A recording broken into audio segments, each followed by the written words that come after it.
Una jueza acaba de ordenar remover a Donald Trump de las elecciones primarias republicanas en el estado de Illinois. ¿Qué significa exactamente esto y por qué es un duro golpe a las aspiraciones presidenciales de Donald Trump? Vamos a comentarlo.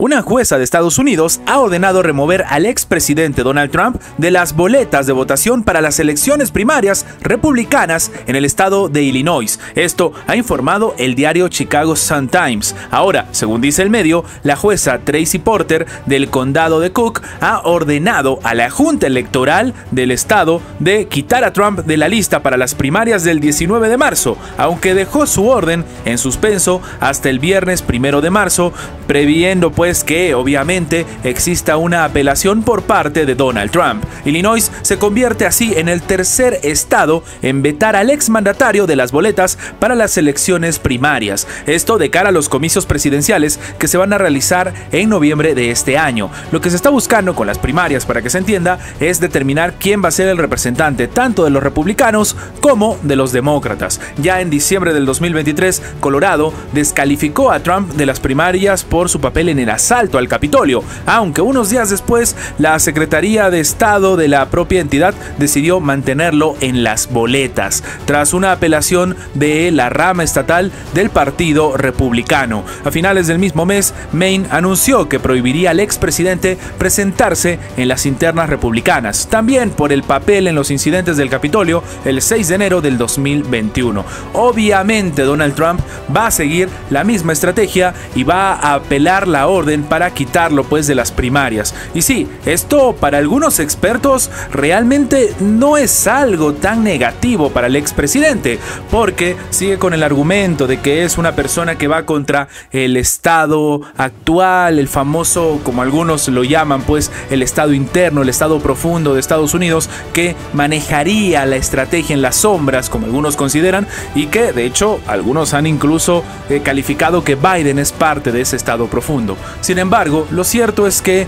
este tipo de acciones que primero sacan a Donald Trump de la competencia para después volverlo a meter, en realidad sí que le hacen un favor, sobre todo de cara, y se puede ver, a las propias encuestas a la población estadounidense, precisamente de los estados donde se le ha quitado y después se le ha vuelto a incluir en las boletas. Y sí, el expresidente entonces ha comentado que va a apelar la orden de la jueza de removerlo de la lista de votación. Esto lo ha comentado incluso su portavoz Stephen Schunk. Él mismo dice que hoy una jueza activista demócrata en Illinois anuló sumariamente a la Junta Electoral del Senado y contradijo decisiones anteriores de docenas de otras jurisdicciones estatales y federales. Este es un fallo constitucional al que apelaremos rápidamente, terminó comentando Schunk el día de hoy tras darse a conocer el fallo de Porter. Las primarias del Partido Republicano en Illinois se van a realizar este 19 de marzo. Y claro,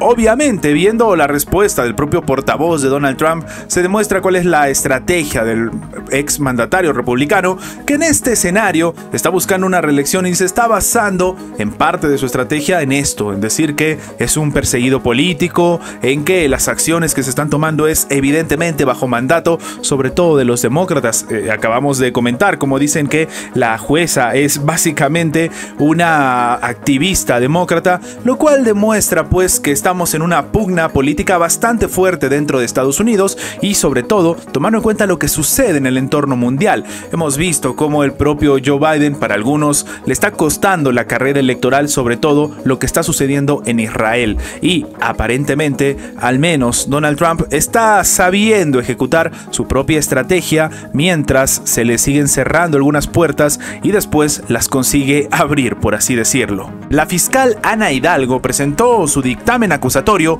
contra 6 detenidos por el crimen que conmocionó a Ecuador. Además, ha dado detalles sobre cómo se ejecutó el atentado, quién lo ordenó y desde dónde. Villavicencio, quien también era periodista, fue asesinado por sicarios el 9 de agosto del 2023, después de asistir a un mitin en un coliseo del antiguo Colegio Anderson, en el norte de Quito. El hecho ocurrió 11 días antes de su primera vuelta electoral. El autor material de este escenario fue el colombiano identificado como Johan David Castillo López, alias Hito, quien no pudo escapar de la escena del crimen. Fue atrapado, herido y terminó falleciendo ese mismo día en una unidad de flagrancia. De inmediato, la policía fue por el resto de la banda. De acuerdo con el portal Primicias, tras revisar las cámaras de seguridad de una panadería cercana al Colegio Anderson, inteligencia policial identificó a un criminal conocido como alias Chupado como uno de los implicados. Tras rastrearlo, las autoridades llegaron a una casa ubicada en el sector de Monjas, en el oriente de Quito. En el allanamiento del lugar, los policías hallaron escondidos a 6 colombianos. Los 6 colombianos fueron los primeros procesados por el ataque y, bueno, lastimosamente, el asesinato de Fernando Villavicencio. Pero el 6 de octubre del 2023 fueron incluso asesinados en la penitenciaría del Litoral, en Guayaquil. El martes, la justicia de Ecuador pudo constituir la audiencia preparatoria del juicio del cuarto interno, luego de 3 convocatorias anteriores que, en este caso, tuvieron que ser aplazadas por diversos motivos, entre ellos el cambio repentino de abogados de los procesados. Si bien los colombianos fueron los autores materiales de este hecho, la Fiscalía ahora imputó a 6 personas más encargadas de la planificación, incluida la persona que dio la orden y la encargada de la logística. Y es que, de acuerdo con la Fiscalía, la orden de terminar con Villavicencio salió de la cárcel de Latacunga, ubicada en la provincia andina de Cotopaxi, a unos 70 kilómetros al sur de Quito. El señalado es Carlos Edwin Angulo, alias Invisible, cabecilla de una facción de los Lobos. La fiscal Ana Hidalgo dijo que llegó a esa conclusión tras el levantamiento de evidencias como videos, conexiones telefónicas, rastreos de lugares, perfiles genéticos, informes de inspección ocular técnica, partes policiales, cruces de chats y conversaciones. Una pieza clave para la investigación fue el teléfono que perdió el Johan Castillo en la escena del crimen. Precisamente, este aparato fue recuperado y entregado a un militar, quien posteriormente se lo dio a la policía. El día del crimen también hubo comunicación entre Invisible y precisamente Johan Castillo. Lo que se comenta, y él mismo lo dice, es que cuando lo vea le pega: confío en usted. Esto le escribió Invisible al sicario. Hidalgo aseguró que tras el cotejamiento morfológico e inspección de la celda de Angulo, la fiscalía determinó que fue desde allí donde lastimosamente se ordenó esta acción. Lo que llama la atención es realmente el móvil de este escenario. Lo que se comenta es que, por ejemplo, sale la figura de Laura Castillo. Laura Castillo sería otra implicada en la planificación del crimen. Lo que llama la atención es que horas antes de que esto suceda, Laura Castillo fue detenida en el Valle de los Chilos a bordo de un vehículo robado que estaba siendo manejado por Eric R. Pero lo que llama la atención es que durante la audiencia, la fiscal Hidalgo leyó una parte del testimonio proporcionado por un testigo protegido que sería la pareja de Laura Castillo. Lo que ella le pregunta es por qué razón quisieron terminar con la vida de esta persona. Y el testigo lo que ha comentado es por lo que dijo el chino, que era la salida de él y él se llevaba el privilegio de haberlo hecho. Hacen este trabajo y tienen derecho a medio Quito, manejando las cárceles. En otra parte del interrogatorio se revela la preocupación que tenían los líderes criminales que planificaron el ataque. Creían que Villavicencio llegaría a la presidencia de Ecuador. Lo que comenta el testigo es que si iba a llegar a la presidencia y iba a cambiar los códigos de las penas, iban a llegar a muchos. Que básicamente, en resumen, le tenían miedo a lo que pudo haber hecho Fernando Villavicencio si llegaba a ser presidente. Canadá no tiene la intención de enviar tropas a Ucrania. Esto ha declarado el portavoz del Ministerio de Defensa de Canadá, Diana Ebadi. Ella misma ha comentado que la viceprimera ministra canadiense, Chrystia Freeland, se ha abstenido antes de contestar a las preguntas de los periodistas de si el país está listo para enviar las tropas o los militares a Ucrania,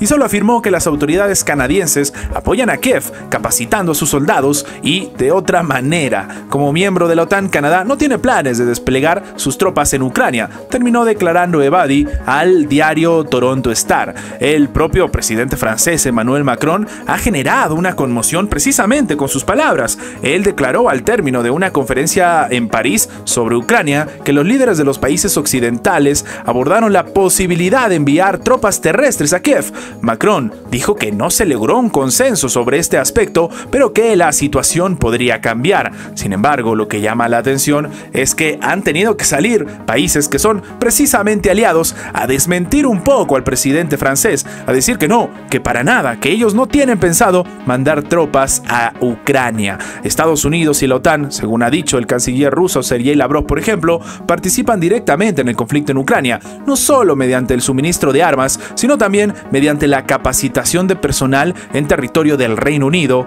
Alemania, Italia y otros países. Lo que empieza a preocupar es que varios países de la OTAN ya tienen que salir al frente a asegurar que no van a enviar a sus militares a Ucrania. Esto a pesar de lo que dijo el presidente francés Emmanuel Macron. De hecho, varios expertos consideran que tal vez Macron habló de más, que tal vez el presidente francés no debió comentar este escenario en el cual se está calculando el envío de tropas, o en este caso se llegó a una intención de poder mandar todavía más tropas a Ucrania, o empezar a mandarlas en todo caso, y que sin embargo no se llegó a un consenso, porque claro, dentro de la comunidad internacional esto no debería ni siquiera de ser barajado, porque estamos hablando de un impacto directo entre militares de Rusia con militares de la Alianza Atlántica. Básicamente lo que algunos expertos llamarían una nueva guerra mundial. Antes de terminar, los invitamos a que se hagan miembros del canal para que, además de tener acceso a la pestaña de comunidad donde publicamos muy a nuestro estilo las diferentes situaciones que suceden en la geopolítica actual con diferentes artículos y, como siempre, sin seguir ninguna agenda como hacen algunos medios tradicionales, también van a tener acceso previo a poder ver los videos antes de su publicación en las horas normales, en una forma de agradecerles a todos los que hacen posible el mantenimiento de este proyecto. De nuevo, por solamente $1.99 tienen estas ventajas en forma de agradecimiento por apoyar a mantener este proyecto. Sin más que agregar, nos vemos en la próxima.